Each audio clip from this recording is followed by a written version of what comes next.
insyaallah malam ini kita akan masuk pada makhraj yang ketiga dari makhraj secara umum, yaitu al-lisan. Yaitu al-lisan yang artinya lidah atau lisan kita. Iya, lidah atau lisan kita. Iya. Ya, di para pemirsa yang memiliki buku di halaman 20. Ya, oke, seperti yang ada di layar. Ya, halaman 20 dari buku Tajwid Praktis As-Safa. Ya, seperti yang kita lihat ini. Ya, bahwa al-lisan, ya, tempat keluar huruf yang ada di bagian lidah ada 18 huruf dan ada 10 tempat keluar. Ya. Ada 10 tempat keluar. Kita perhatikan dulu gambarnya. Kita tadi katakan bahwa ada 10 tempat keluar. Kita hitung dulu yang mana saja tempat keluar itu. Baik, yang pertama ini. Tempat keluar yang pertama adalah huruf qaf. Kedua nanti huruf kaf. Ketiga huruf jim, shin, dan ya. Keempat huruf dha. Kelima huruf lam. Keenam huruf nun. 7 huruf ra. Kedelapan huruf ta, dha, to. Iya. Kesembilan sa, za, dha. Kesepuluh sa, za, so. Iya. Itulah 10 tempat keluar nanti yang harus kita ketahui di bagian lidah kita dengan langit-langit dan gigi. Ya, jadi seputar itu, ya seputar lidah. Lidah ini nanti ada 4 bagiannya. Ada pangkalnya, ada tengahnya, ada tepinya, dan ada ujungnya. Nah, itu pembagian lidah ada di buku ya. Ya, lisan memiliki 4 bagian. Pangkal lidah, ya tengah lidah, tepi lidah atau sisi lidah, kemudian ujung lidah. Ya, kemudian bagian atas ada nanti langit-langit paling belakang yang bagian sini. Ya. Kemudian ada langit-langit tengah di sini. Ya, ya di sini ya. Kemudian ada langit-langit depan. Ya. Terus di bawahnya langit-langit depan ada pangkal gigi seri. Ya, tempat nancapnya gigi, gusi ya. Pangkal gigi. Kemudian ada gigi seri depan atas dan ada gigi seri depan bawah. Ya. Inilah letak atau tempat-tempat keluar huruf yang keluar di lidah. Iya, jadi ada 10 tempat dan ada 18 huruf. Iya. Ada 10 tempat dan ada 18 huruf. Iya.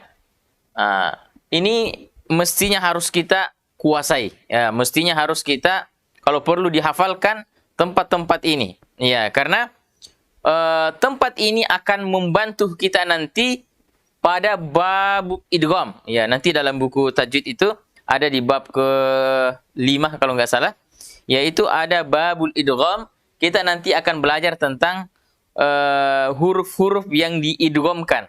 Iya. Ya, seperti huruf ini, huruf ta dengan dal ketika bertemu, ya maka nanti akan diidghamkan. Iya, apabila ada 2 huruf sama makhrajnya, ini sama makhrajnya bertemu. Ya, yang pertama sukun, yang kedua berharakat, maka kaidahnya nanti huruf pertama harus diidghamkan. Ya, seperti umpama dal ketemu ta pada contoh di surah setelah ayat kursi, qad tabayyana, dibaca qad tabayyana, tidak dibaca lagi qad tabayyana. Kenapa? Karena ada huruf dal ketemu ta. Ada 2 huruf yang sama tempat keluarnya bertemu. Yang pertama sukun, yang kedua berharakat, maka kaidahnya nanti di bab idgham itu huruf pertama harus dilebur ke huruf kedua. Iya, itu. Kalau kita tidak tahu bahwa ini huruf sama makhrajnya, ya maka kita akan bingung. Ya, tapi dengan kita mengetahui bahwa oh ini huruf sama makhrajnya, maka cara bacanya harus diidghamkan, harus dileburkan. Ya, baik. Oke. Nah, itu yang pertama. Kemudian kita jelaskan satu persatu huruf-huruf yang ada di seputar lidah ini. Ya, mulai dari makhraj yang pertama.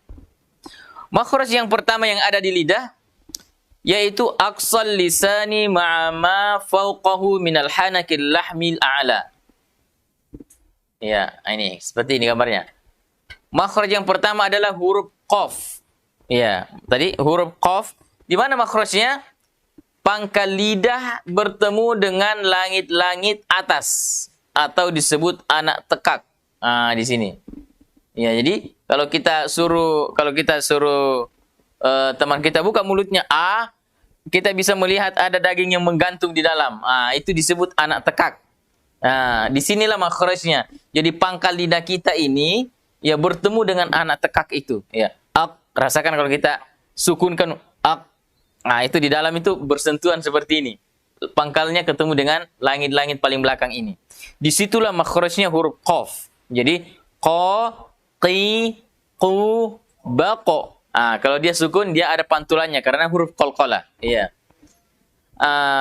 Cara pengucapannya tidak boleh mengucapkan atau tidak boleh melafalkan huruf ini dengan memonyongkan mulut. Ya, kenapa? Karena huruf ini adalah huruf lidah, bukan huruf bibir. Jadi tidak boleh bibir ikutan ya. Harus ini yang fokus. Jadi qa, qi, qu, baqo. Tidak baca qo, ya, qi, qu, baqo. Mulutnya monyong-monyong begitu, ya. Tidak seperti itu. Tapi yang bergerak atau yang bekerja di dalam adalah lidahnya. Pangkal lidahnya yang harus ditempelkan ke sini, ke langit-langit paling belakang. Qa, ya, sambil mulut dibuka. Ya. Jadi pangkal lidah diangkat tapi mulut dibuka. Qa, tidak dibaca qo. Ya. Kenapa? Karena huruf qaf itu nanti dalam sifatnya namanya infitah. Ya, jadi qaf itu infitah, harus terbuka mulut. Tapi pangkal lidahnya harus diangkat. Nah, dan ini bahkan bertemu dengan anak tekak. Jadi qa, qi, qu, baqo. Ya, kita baca wa id qala Musa qala qailum minhum. Ya. Kalau di dalam bukunya di sini ini. Kita berlatih di sini.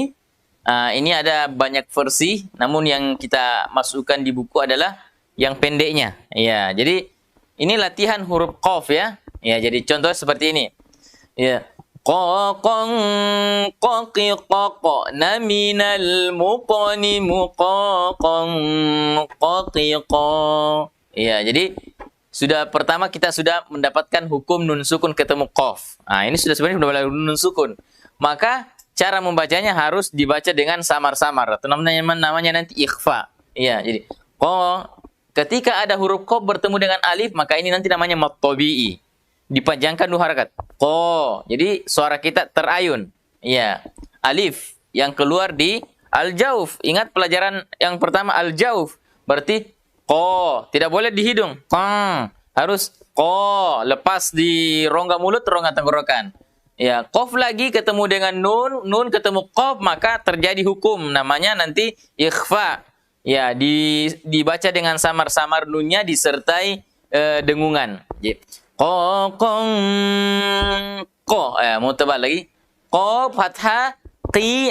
Ketika kita membaca huruf qaf berharakat kasrah, qa qi. Tidak dibaca qo qi. Enggak sampai monyong-monyong mulut qi, tapi qi saja, langsung qa qi aja. Wa idza qi, ya, wa idza qi, tidak perlu wa idza qi.